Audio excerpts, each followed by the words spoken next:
So my background is in both mental health and Islamic studies. So my bachelor's degree was I majored in psych and minored in religious studies at Queen's. And then I have a master's in counseling psychology from the other university, the Vancouver campus. And then I have a master's in religion and modernity specifically. And I'm still in the midst of completing a PhD in religious studies here at the U of A with a specialization in contemporary Islam. And so a lot of the work that I do, both in the community and academically, is about kind of this overlap between Islam and mental health. It's not my research specialization for the dissertation, but it is a lot of the community work that I do, and it still sort of occupies quite a large space in my life. So I still teach sort of psychoeducational classes within the Ismaili Muslim community, which I'm a part of, and I do a lot of mental health activism. And then on top of all that, I'm also an al-Waiza, which is sort of a preacher, pastoral caregiver, scholar within the Ismaili Muslim community. So it kind of all flows together, the work that I do. And in the context of sort of that latter half of my work, I had written a sermon a couple years ago about Islam and mental health for Mental Health Month in May that I delivered in the 3 sort of Jamaat Khanas in Edmonton. And so this is sort of just a slight tweaking of that particular piece that I thought would sort of be relevant, because as we were sort of brainstorming ideas, we thought maybe Islam and mental health might be something that would appeal to people. Is there anything significantly different in mental health vis-a-vis Islam, vis-a-vis the rest of Canada? Well, so I'll give you a little bit of background on that stuff, but in terms of like demographic work, you mean, we find that it has more to do with, for example, geographic origin, recency of immigration, those kinds of factors tend to have more to do with how mental health works in particular communities than religious bases. Although even in that case, religion is often used as sort of a vehicle to talk about or not talk about mental health. Right, so you'll find recent immigrants who happen to be Christian from Africa will carry a lot of the same sort of baggage around mental health as Muslims will, which has a lot to do with sort of how particular cultures are dealing with those aspects now. So what I kind of wanted to talk about was sort of the history of mental health in Islam, from at least one lens that I can offer. And then we can talk more about sort of what does that mean on the ground now. Because a lot of this is theoretical and much of it has been disrupted by colonization and other factors. And so you do find a lot more reluctance to engage in these conversations in a lot of communities than there would have been historically. But I think it's helpful to at least frame the narrative. So that's what we'll start, if that's okay. Sure. Okay. So usually when I have this conversation, where I like to start is the story of Prophet Muhammad sallallahu alaihi wasallam. The story of whom? Of the Prophet Muhammad. Okay. And his narrative of revelation is very similar to a lot of the narratives of revelation that we see, particularly in the Abrahamic traditions. So he's in a cave, he's meditating, and revelation comes to him. And in much the same way that we see with other Abrahamic prophets, the experience initially is quite overwhelming, and he responds in what we would think of as very human ways. So it's not just, there's this sort of overwhelming sense of awe, but that there is sort of real fear and a sense of anxiety, and that it's an emotionally fraught experience for him. And so the earliest biographer that we have of the Prophet's life, Ibn Ishaq, tells us that so great is this experience for him, so overwhelmed is he, and quite fearful, in fact, that he actually contemplates sort of throwing himself off of this mountain in which he sat, because he's just so overwhelmed by the experience, right? And that, of course, for those of you that are familiar with Christianity or Judaism and the Abrahamic traditions, is quite a common thing, right? This overwhelming awe and fear, right? And what I've always really loved about that piece of the narrative is, one, it makes the prophets very human, which in Islam is a big piece of how we think about prophecy, that it comes to special people, but still people, still human beings who struggle in very real and very sort of ways that we can associate with, things that resonate with us. And certainly the Prophet was no exception to that. So for me, as someone who works in mental health, I've always sort of seen that element of the narrative as something that tells us about what happens to us as human beings when we're pushed to sort of the limits of our experience. What happens when we encounter things that are so far outside of our regular spheres. And really it's about our emotional fragility as beings in this world. And so I usually start there because I think for Muslims across the world, the Prophet remains sort of an ideal model. The Quran talks about him as sort of this beautiful model to be emulated, the sort of ideal model of a human being. And so if even the Prophet has that moment of, I don't know what to do with this and I can't manage, then of course it would be normal that the rest of us would have those feelings. So I usually start there because I think it's really helpful to help normalize just human feelings in a, I think, very productive way. Then from there, usually what I like to talk about is the fact that the notion of mental health and mental wellness, of treatment of mental illness, actually has very deep roots in Islam and in Islamic history and in Islamic civilizations.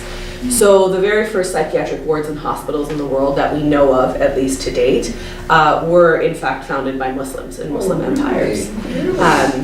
So there is a notion in the Quran of a general ethos of sort of kindness and compassion for those who are struggling, but it also specifically speaks to people who have mental health issues, and that even though perhaps you might not want to bequeath them in your will and things like that, so there's legal structures around it, but that you should always provide for their maintenance, that you should speak to them with kindness and with justice. And so with these things that very much resonate with how we think about mental health even in the contemporary world. So it's that ethos that then frames the way in which mental health work is done in the Muslim world. And we see the first mental health ward set up as early as the 8th century. So the first one that we know of is in 705 in Baghdad. Baghdad. Wow. Yeah, so one of the chief hospitals in Baghdad in 705, which is really quite early comparatively. Yes. And Muslims have always sort of, in terms of their historical development as civilizations and cultures, have been well known for sort of the medical side of things. Is that 705 before the advent of Islam? Of the Common Era. Because Islam begins in the 7th century. Yeah. The Prophet dies in 632. So within sort of less than a century of the Prophet's death, we have the founding of sort of hospitals. And amongst those is the hospital in Baghdad, which would have been the seat of sort of the caliphate at the time.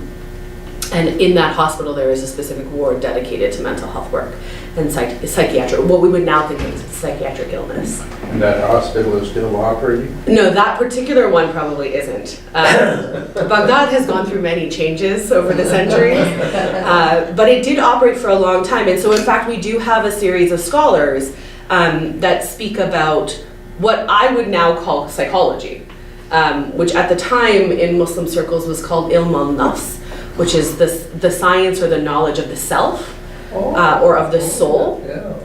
And in a lot of ways it was concerned with many of the same topics and areas as what I studied in modern psychology. So for example, Al-Razi, who comes later, his time period is sort of mid-9th into the mid-10th century. He was the director of that psychiatric hospital in Baghdad, and he starts to write on mental illness. So he writes case histories of mental disorders. He creates lists of sort of medical conditions and treatments. And even in those early years, Muslims talk about treatments both in terms of sort of medicalized, what we would now think of as psychopharmacology, like actual medicines, but also what we think of as psychotherapy, talk models. Yes. That allow people to sort of engage and work through issues through verbal communication. Yeah. Would the diagnosis be similar to, I'm not all that familiar with the DM, whatever it is. DSM, yes. Would they be similar or would they be different behaviors categories? Yeah. or things that would be classified as mental illness? Yeah, so we may or may not say. Yeah, and so actually what's interesting is there was another scholar, Najuddin Muhammad, who's a contemporary of Al-Razi's, who started to compile a list, much in the same way that we have the DSM, of sort of classifications of mental illness, And so he includes categories that we would recognize, things like neurosis and psychosis and depression and mania and those kinds of things. But there are also other categories that in the modern DSM sort of either get overlooked or get lumped under what we think of as cultural categories in the DSM. Okay. Right? But they would sort of have the broad sweeps of what we think of even now as categories and classifications of mental illness. So yeah, there's a lot of similarity. Okay. Was there any, in Christian tradition, people who are mentally ill were often thought to be like possessed by demons or by Demons. devils. Was Were there the anything demons like and So that? actually, in those I days? was just going to get to that. There were demons and devils. And the prophet, when he first receives revelation, one of his concerns is that he's been possessed. Oh, yes. In pre-Islamic Arabia, there was a philosophy around something called Jinn. Yes.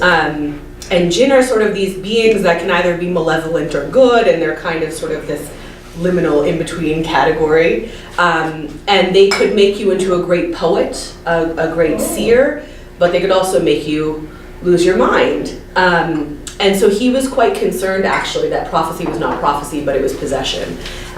But from that point to where we're looking at sort of when we sort of see these founding of hospitals and so on and the work being done on psychology, there is a progression of Muslims working particularly in scientific fields. And so, for example, you have Avicenna, who in the Muslim world is Ibn Sina, and Avicenna in the West wrote the canon of medicine. The Qanun fil Tib, which is sort of the foundation of Western medical knowledge. It's what Europe used as its foundational medical textbook for centuries, actually. Well into the 18th century, they were still using Qanun fil Tib. And Qanun fil Tib talks about mental disorders the same way it talks about physical disorders. So at a time where Europe was still really struggling with this notion of possession and sort of demonic interference when it came to mental health and mental wellness, the Muslims, at least for the most part, had moved past that point, at least in the heartlands. So sort of very much in the Middle East and North Africa. That's not how they were talking about it. And you did have the option for treatment, and you did have sort of spaces. Now, of course, Islam is broad and vast, much as Christianity is, and so it covers many different territories, and in different spaces you will see different cultures interacting with it differently.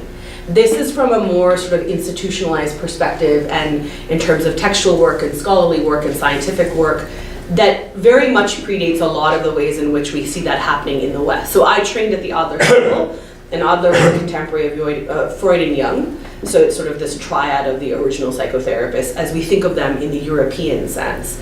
But they're not original in the sense that much of those theories predate them. And they sort of build on an existing legacy, which we often forget. And a lot of that legacy comes from the Muslims and sort of this foundational work that was already created.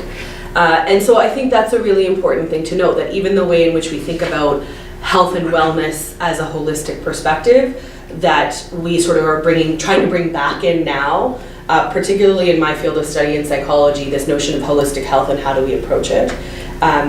Was very much sort of a new trend when I was studying for my master's, and it's not really new. The notion that you have to treat human beings as whole beings is not really all that new at all. It's just elements that we've forgotten along the way. And so certainly in the history of mental health in Islam, we see that. And I think that's one of my struggles, is that in working in mental health in the Muslim community, it's often seen as mental health being something that's imposed from the outside, as being affiliated from colonial structures, as ways in which, for example, traditional practices were labeled as being associated with mental illness or being uncivilized and so they fell into these particular categories in camps. And so there is a reluctance, I think, to have conversations around mental health because it is seen as an external imposed thing, which is ironic. Yes. Because so much of this history actually predates those periods.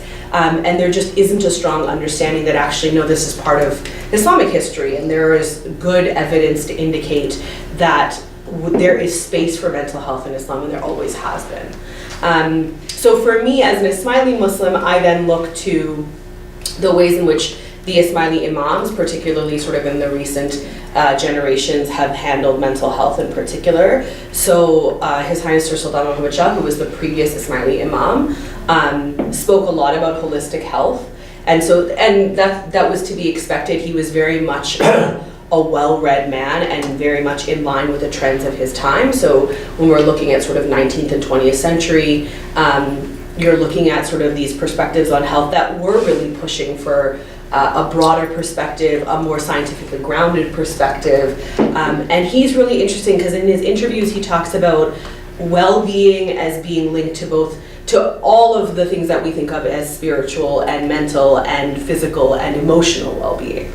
That to be a well person, to be able to excel even in a spiritual sense, you sort of have to be able to have all of these things. And so he has a philosophy of happiness that's really quite lovely. And he starts with happiness first and foremost as being in harmony with God. But that there are all these other things that you add to it, the appreciation of beauty or art or literature, this physical component of enjoyment of one's own body, particularly through sport and activity, the happiness that you derive out of personal relationships, that all of those things are sort of required for a well-rounded and content life. And again, when we think about contemporary mental health and how we think about holistic perspectives, those are the things that we're seeing. That these are the things that are required for people to have fulfilled and contented lives. And when we're missing elements of that, you end up in spaces where people feel despair or hopelessness or this existential angst of the world. And so it's interesting to sort of see these echoes of earlier traditions now being drawn back in because something was lost along the way, I would say. How would it have been lost, or have you any ideas? Yeah, so some of it is colonial disruptions. So particularly in terms of models of health that we see across the world, colonization tends to be quite disruptive to those models. And so existing frameworks do get sort of disassembled, often intentionally, but even when they're not, sort of out of a desire to replicate Western European models. And so that's a big part of it. And then also, yeah, as theories and theologies shift, things sort of move. But yeah, my sense of it, having sort of examined the history, is that a lot of that is colonial disruptions. I wondered if some of it was education valued and not valued in terms of leadership. But again, a lot of the disruption around educational models also happens at colonization. Yes. Yeah. Yes. And so they're always sort of interlinked, those pieces. Yeah.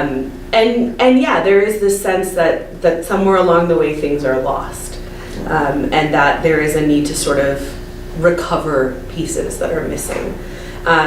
So in the contemporary framework, as an Ismaili, we have the Aga Khan Development Network, which is sort of a network of development agencies that have been founded by the current Ismaili Imam, His Highness the Aga Khan. And undergirding that development network is an ethical framework. And the ethical framework is essentially an articulation of the Islamic ethics that underlie every initiative and all the work that the AKDN undertakes. And amongst those ethics is the ethic of sound mind, which I love. And what it says is an equal, if not greater, emphasis is placed on mental health, since the preservation of sound mind is among the foundational principles of Islam's ethical code. But if you don't have a sound mind. So that's the thing. And so it actually does go into that, of what does that mean? And how do you then deal with preservation in the best cases, that you want to be able to preserve sound mind? And what does it mean when there are challenges to that? And how do you address those pieces? So it does mean the AKDN spends a lot of time thinking about and dealing with issues around hope, which is sort of an abstract concept, but it's how do you reignite hope in spaces where there is despair? And that it is a holistic approach. So the ethical framework covers self-reliance, it covers governance, it covers inclusivity, it covers mental health in this way, it covers sustainability. So it's very much a well-rounded perspective on development, and it's very much driven by needs assessments on the ground, right? So if I come in and I look at a community and I say, oh, like you're all living in one-room huts, we'll just build you individual family units, and that will solve the problem. But that your values as a community are communal living, those individual family homes are going to do nothing for you, no matter how wonderful they are. And even if we involve you in the building, and even if we involve you in the consultations, if at the heart of it, the issue is that you live as a community, those separate homes are not going to work for you. And so what's interesting about the AKDN is that it does frame success in those ways. Does this community feel as though they've been served? So sound mind is one of those other spaces where what does that look like in this community? Is there space, for example, in many historical communities, Muslim and not, there was space for people who had, for example, schizophrenia, who were often seen as seers or prophets or other sort of people who were graced with insight, but with that insight often came a burden. And so is there space in this community for that kind of a role? If there is, then that's completely fine, right? Or is there an element of sort of medical intervention that needs to happen in order for this person to be able to function at a level that is going to work within that community, right? And so all of those things then are pieces that we work through.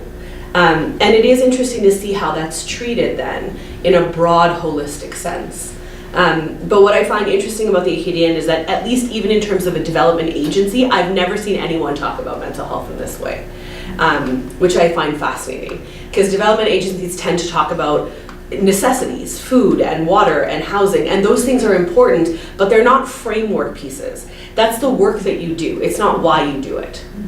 And so the ethical framework is really interesting for that reason, because it talks about what undergirds the philosophy that allows you to do this work in the world. Say again what the name of that program is. Yeah, it's the Aga Khan Development Network. Oh, okay. So and who, like, is it active in particular countries or everywhere, actually. So it's a very wide umbrella of Can I organizations. find it on the computer? You can. It's akdn.org. It's very easy to find. And it has this really broad umbrella that has grown exponentially over the years, even within my lifetime. So it has a sort of what we would think of as traditional development work, infrastructure, water, housing, those kinds of things. There's also the Aga Khan Trust for Culture, for example, that falls under this category, which has a music initiative, which is responsible for the Aga Khan Museum in Toronto, which does restoration work of buildings and historical sites, which builds gardens like the one that we're going to get here at what used to be the Devonian Gardens, the University of Alberta Botanical Gardens. And so that too is seen as an arm of development, technically, preservation and maintenance of culture, and the ways in which culture also sort of impacts sound mind and sustainability and growth, right? And so it's this holistic perspective on what it requires for us to be well and to really feel complete as human beings. So yeah, it works almost everywhere now. What we would think of as traditional development work still happens mostly in Africa and Asia, but you do have sort of the cultural work happening pretty much everywhere, including Canada. And then there are sort of humanitarian efforts. It has its own sort of aid fund that goes in for humanitarian disasters called Focus. So Focus deals with earthquake relief, floods, droughts, those kinds of things, landslides, mudslides, that you'll find particularly in mountainous regions, for example, where over-farming or other issues of climate change have created a lot of erosion, those kinds of things. So it's quite a broad group. But the point, I think, for me, when I look at all of that in the context of sort of mental health work, is yes, there is sort of necessities of life things that we have to deal with, but that's not enough. And we shouldn't expect people to be satisfied with just a roof over their head or clean water or food. Those are things we should be able to guarantee as human beings for one another, but it shouldn't be enough for us to just do that. And that we do want to work towards a broader philosophy and inclusiveness and mental health and sustainability in these broad senses. And so that's really lovely. And then usually from there, when I'm talking about it sort of particularly within the community, I move towards, well, what does that actually mean for us, right? Like, this is all great in theory, but I'm a pragmatist and I don't like just doing theory. I like giving people things to do, go out into the world and do this, because I think that's really important. Otherwise we get lost in sort of the theoretical spaces and we're still in this place where I don't know what to do with this piece of information. Like, it's wonderful information, but what do I do with it? And so I mean, obviously mental health is something that we all have, right? It exists on our spectrums of health and wellness. And so it's something that we all have and something that we all have to deal with. And the story that I begin with, which is the story of the prophet, part of the reason that I tell it is as an illustration that this is something we all have. And that, you know, we probably won't have the kind of experience the prophet had, in the sense that we're not sort of going to have these overwhelming revelatory moments necessarily, but there are moments in all of our lives that push us to our limits, that go beyond our everyday experiences, and that those things will look different for all of us, right? It can be moving cities, it can be changing schools, it can be the loss of a loved one, it can be just like everyday stress of needing to balance multiple roles and sort of negotiate our lives. And that those kinds of factors can push all of us to limits. And so that is normal. And it is expected as human beings that we'll struggle. And so the question then becomes, how do we use all of this wonderful theoretical stuff to do something about that reality that we live? So the second half of the prophet's story of Revelation is, so he's sitting on this mountain and he's trying to figure out what to do with himself after having this sort of great awe-inspiring experience. And he stays there for so long that his wife, Bibi Khadija alayhi salam, so she is this brilliant businesswoman. She's older than him, she proposes to him, and she's really quite wonderful. And so she's at home and she starts to worry. He's been gone a long time, so she sends out a search party to find him, and they bring him home, and he tells her what happened.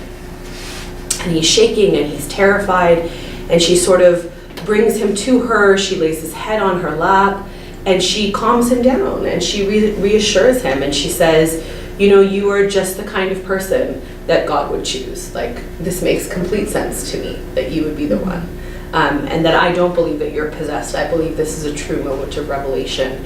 And so this biographer that we have, this early biographer, Ibn Ishaq, tells us that this is God's way of comforting the prophet after this experience. And she was considerably older than She was somewhere between 15 and 20 years, is usually the number that's thrown out, older than him. So she is older than him. She was a widow when she married him. Yeah. So she already had another marriage. But she's a brilliant woman, and really quite sort of the pillar of strength in his life that way, especially in this moment. Many wives as well as that one? After.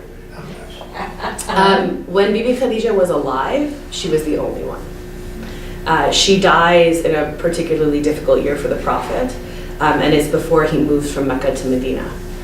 And so the conversation about more wives is a different kind of conversation because it happens in the context of the Prophet as a statesman. And so they have political ramifications, and a lot of them are political alliances that are cemented through marriage, as they would be in many traditional societies. But what is Khadija? It's just Khadija. Yeah. So, and she really is sort of this pillar of strength. And I often look at her as a model of, if someone comes to me struggling, am I responding the way she responded? Am I responding with compassion and with kindness and with empathy and with sort of genuine concern for the person in front of me?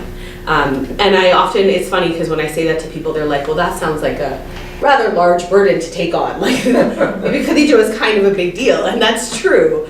But one of the things that we know is that social support is a major factor in the prevention and in sort of the treatment and recovery from mental illness.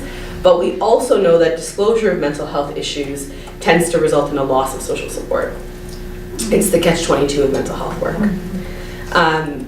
And so, yeah, so it's really important that when someone reaches out that we're responding in those kinds of ways.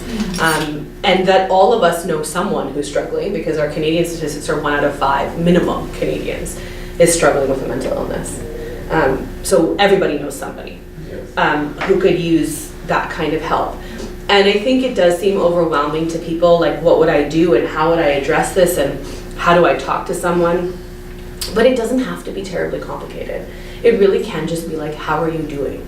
And really being genuinely interested in the answer, right? Not just asking for the sake of asking, but really sort of being invested in that person in that moment, right? And I think it's funny because I think particularly in religious communities and in cultural communities, especially smaller communities, we tend to sort of say things in ways that are not the best.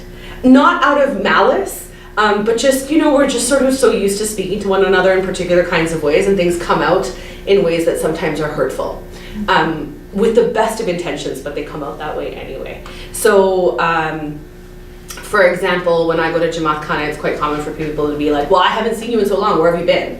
And they don't mean it badly, but if you haven't come because you've been dealing with anxiety or you've been dealing with depression, that's a very, very difficult way of being approached, having finally managed to get yourself to a point where you've come. So it can just be this sort of slight change in how we speak to people. Of, it's been a while, it's really lovely to see you. And that's enough, right? Yeah. This may be something you'd come to later, but in my experience, when I was a student at university 70 years ago, I worked at the Weyburn Mental Hospital for the summer and many of us were students there during the summer. And that was an eye-opening experience for me, coming from small town Saskatchewan. And the idea was that anybody who had any kind of emotional difficulty could be moved into the mental hospital, and we had 2,400 patients there at one time. Many seniors were moved into the mental hospital because there were no senior residences in Saskatchewan in those days. And I spent 2 months working in the seniors ward, which in many ways wasn't mental health, but it was the community have this concept, shall we say.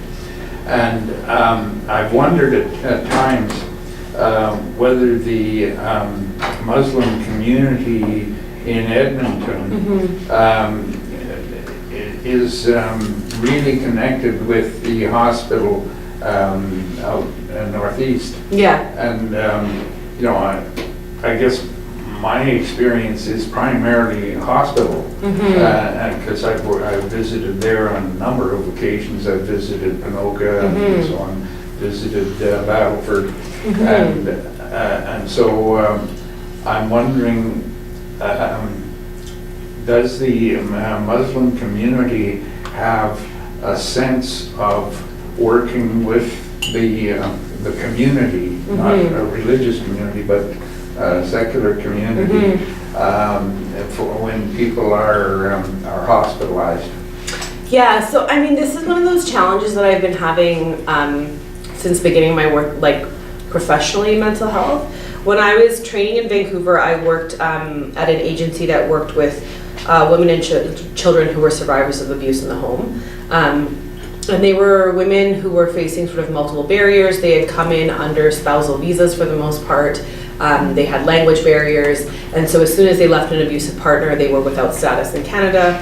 And it resulted in sort of multiple issues. So working through those kinds of communities, and even here sort of in local immigrant communities in particular, Muslim or otherwise, the challenge is, one, issues around hospitalization.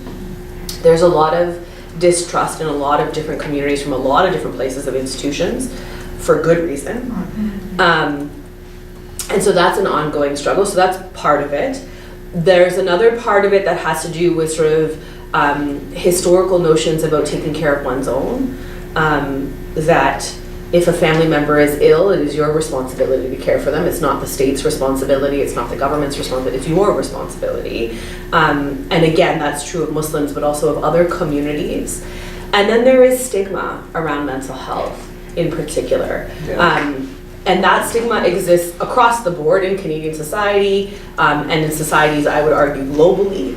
And that has to do, yes, as I said, with colonial disruptions in particular forms, but also I think of just a shift in the way that we think about health, and the way that we think about mental health, as sort of being not normal, that we don't think about ourselves as having mental health, and therefore it's impossible to think of ourselves as having mental illness.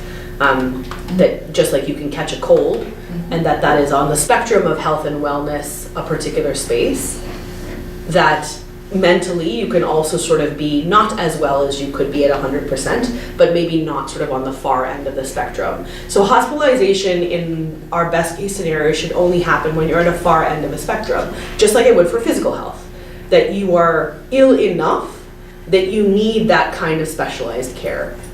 Historically in North America, that's not the way it was done. And so we did sort of have over-hospitalization in particular cases and of particular populations.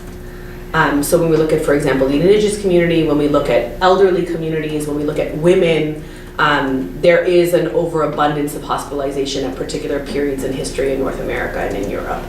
And so as we've sort of tried to shift that model out, I think the relationship between hospitalization and mental health is still sort of one that's in flux. It's gotten better over the years, but I think it's still not well understood by Canadians in general. And I don't think that's limited to sort of Muslim communities. I think most Canadians still struggle with what mental health and hospitalization look like, and at what point that is necessary and at what point we should be moving in those directions. It is sometimes necessary and it is sometimes in the best interest of everybody involved, but it requires broader conversations around what health and wellness look like. And I think those conversations often don't happen. And so people struggle through on their own instead. And I see that happen, in elderly populations quite often. I see that happen in particular immigrant communities quite often, and yes, within particular religious communities as well, Muslim and otherwise. I think it's not an uncommon battle to have. And so part of the work that I do is about having these conversations around how can we, as a community, work towards dealing with mental health in more sort of positive, proactive, realistic ways. There are certain points where medication is great and very helpful and other times where it's not, right? When we think about how we used antibiotics 20 years ago when I was growing up versus now, it's very different, right? Like when I was growing up, you would get antibiotics for everything. Like you had a cold, but that was problematic. And mental health is also like that, where we got to a point where we were over-prescribing. And so now we're trying to course correct. Right? Same thing with hospitalization, that there were periods in history where hospitalizations happened for a lot of things that are no longer required. And the same is true of mental health and hospitalization. And so a lot of it is around broader conversations around holistic health and how do we deal with people as whole beings. One further question. In my mind, a lot of mental health has connection, not necessarily cause, but has connection with alcohol and drug use. Yeah. And I sat on the board of Jellic House, which is in a church residence for recovering alcoholics. I sat on that board for 30 years. And it seems to me that a number of the fellows who came there were displaying more mental health problems than alcohol problems. And I'm wondering what the attitude of the Muslims is. So in a broad sense, yes, addictions is an ongoing issue. My favorite thinker when it comes to addictions and mental health is Gabor Mate, who's amazing from Vancouver. And I heard Gabor speak when I was working on my graduate degree and just was incredibly effective. Because he does sort of talk about spiritual components of addiction, and he also talks about holistic health. So, I mean, addiction happens in spaces of hopelessness. Addiction happens in spaces where we are sort of facing existential issues in response to histories of abuse and trauma. And so it's not an uncomplicated space. And it overlaps with mental health for those reasons. Addiction is often self-medication, that we're trying to sort of work through issues and we don't have access to other resources. And addictions treatments historically are very symptom treatment based, particularly in the way that we work through mental health and have been working through mental health in the last few decades in North America. In the sense that someone will come in and we'll treat the addiction, but we won't treat the homelessness, we won't treat the trauma, we won't treat the spiritual anxiety, we won't treat any of those things. We only treat the addiction. And so you can wean someone off a drug or you can help someone become less dependent on alcohol. But if you're not solving the other issues, or if you're not preparing them with resources to help them get to a point where they can solve those issues, we're not going to get terribly far. In the Muslim community, the issue of addictions is complicated by the fact that, in general, alcohol is prohibited in Islam. And so because of that, when people struggle with addictions, there's this additional layer of stigma that makes it very difficult to seek treatment. Yeah. That is not to say it is not an issue in the Muslim community. It absolutely is. Addictions exist in the Muslim community just as much as they do anywhere else. It's not as though they don't happen. People are people, and mental health issues happen everywhere. Addictions issues happen everywhere. How stringent is there a restriction on alcohol throughout the Muslim community? For the most part, it's pretty strict. You'll find individual people who will like interpret it in slightly different ways, and individual practice varies. But I don't usually like making broad, sweeping statements about Muslims because, as with Christians and as with Jews, there's a whole lot of different kinds of Muslims, and then individuals within each of those sort of different communities. But as in a sort of generalized way, there is a prohibition against alcohol, and usually also against drugs. Within legal frameworks, there's some room to play. It depends on who you ask. Within particular communities, there's slightly different interpretations, but in a sort of broad sense, there's a general prohibition. But again, take that with a grain of salt, because nothing is an absolute in any community of any religion ever. Can it be said that in a Muslim community, the only way to get a hold of some alcohol is through the black market, period? No, so that has more to do with what state you're in and what the state laws are around that. So Muslim communities, like if you live in Canada, you go to the liquor store, like it's not an issue, right? Because Canada we don't have national prohibition anymore, and so this isn't really an issue. If you are in Saudi Arabia, for example, then yeah, black market's probably your only bet. In certain countries that are sort of generally majority Muslim and have laws that are informed by particular Muslim schools of law, it is more common where, in some cases, for example, they'll allow hotels that serve foreigners to serve alcohol, but nowhere else will, right? So there are sort of exceptions that are made in particular places, and then it gets intertwined with issues of wealth and who can afford black market, and so it becomes complicated, as it does in all things. And we have to remember as well that in the Christian community, alcohol is forbidden for many people, particularly in the evangelical community, and here in Alberta, the women's groups were all anti. Yeah, we're all staunch supporters, and actually part of the reason Prohibition got passed in the first place. Exactly. Yeah, and so it's an issue. John. I know. Yeah, Protestants. Always the Protestants, I know, right? Yeah, and so, I hesitate to make broad generalizations anywhere of any religious community, particularly as a scholar in religious studies. It's not a productive thing to do. People, and because really individual people will always express their own religiosity in their own ways. Regardless of what the community party line is, it doesn't really matter. People will do what people do. And so addictions becomes a complicated space in Islam for that reason. Because there is this sense of sort of generalized prohibition, and that can become very challenging. Even in communities where you'll see from certain geographies or certain communities, it's more common to find Muslims who may or may not drink. Even in those cases, it's still very difficult to get people into treatment for addictions because there's still a taboo.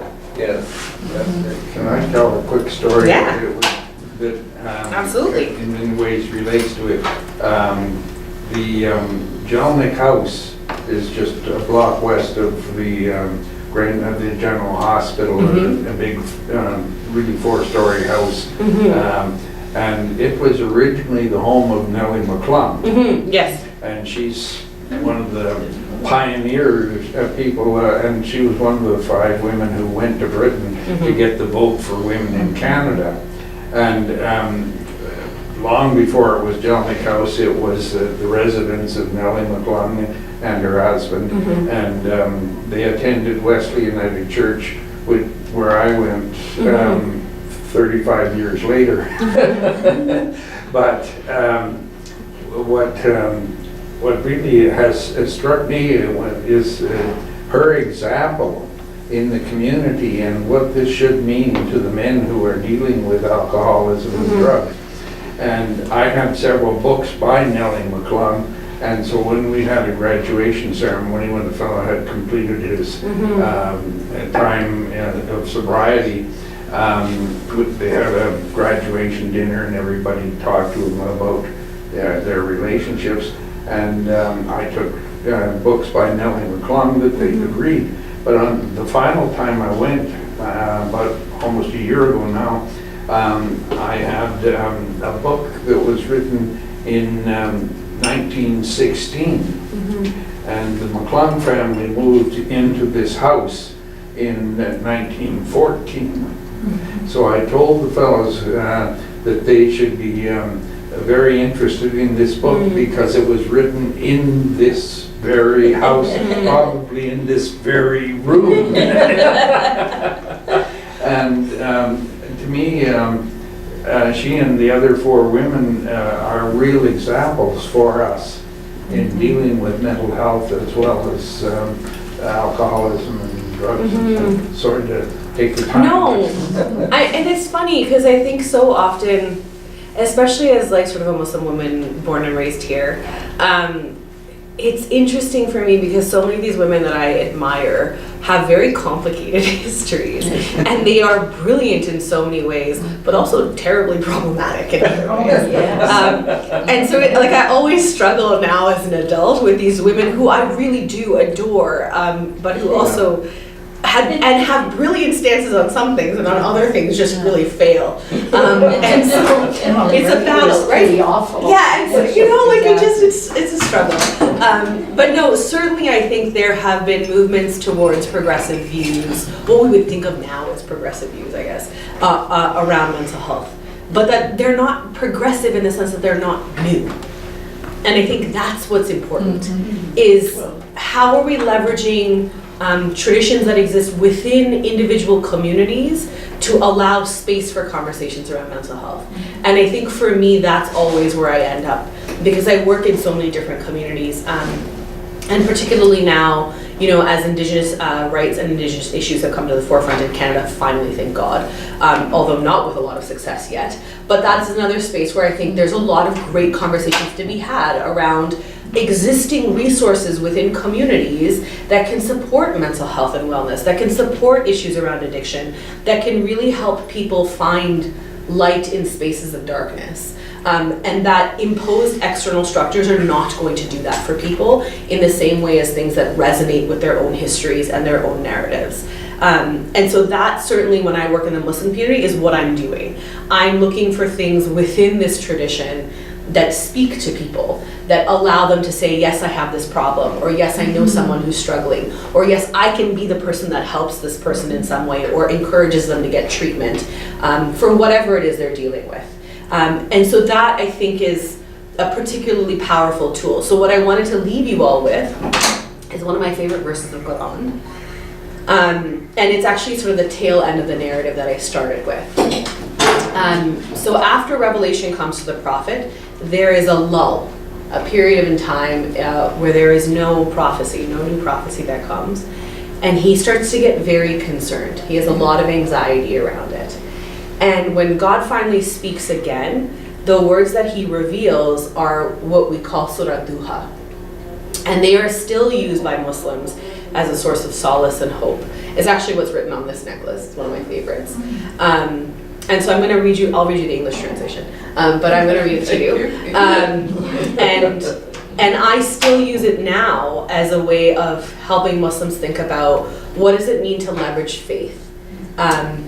Not as a solution in and of itself, but as sort of that thing that you can hold on to, that anchors you, that helps you find the tools that you need to make progress and to move into better spaces of wellness. So the verse says, by the morning brightness and by the night when it grows still, your Lord has not forsaken you, nor does he hate you. And the future will be better for you than the past.